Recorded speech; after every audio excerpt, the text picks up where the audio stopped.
திருத்தணி முருகன் கோயிலில் தரிசனத்திற்கு அலைமோதும் பக்தர்கள் கூட்டம். கடும் போக்குவரத்து நெரிசல். ஒரு போலீசார் கூட பாதுகாப்பு பணியில் இல்லாததால் பக்தர்கள் அவதி.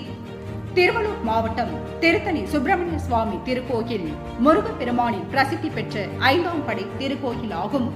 திருத்தணி நகராட்சியில் மலைக்கோயில் மீது அமர்ந்துள்ள முருகப்பெருமானை தரிசனம் செய்ய சென்னை, காஞ்சிபுரம், திருவள்ளூர், வேலூர், ராணிப்பேட்டை என்று பல்வேறு மாவட்டங்களில் இருந்தும் மற்றும் அண்டை மாநிலமான ஆந்திரா, கர்நாடகா போன்ற பகுதியில் இருந்தும் அதிக அளவு சாமி தரிசனம் செய்ய மலைக்கோயிலுக்கு பக்தர்கள் இன்று ஞாயிற்றுக்கிழமை பொது விடுமுறை தினம் என்பதால் சாமி தரிசனத்திற்கு மலைக்கோவிலில் பொது தரிசனத்தில் 2 மணி நேரம் காத்திருக்கின்றனர்.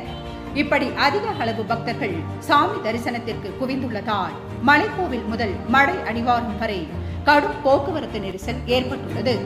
திருவண்ணாமலை மாவட்டத்திற்கு கோயிலுக்கு பாதுகாப்பு பணிக்கு சென்ற போலீசார் திரும்ப பணிக்கு வராத காரணத்தினால் திருத்தணியில் போக்குவரத்து போலீசார் மற்றும் சட்டம் ஒழுங்கு போலீசார் பாதுகாப்பு பணியில் இங்கு ஒருவர் கூட இல்லாததால் மலைக்கோயில் முதல் மலை அடிவாரம் வரை கடும் போக்குவரத்து நெரிசலை சீர் செய்ய போலீசார் இல்லை என்று பக்தர்கள் குற்றச்சாட்டு.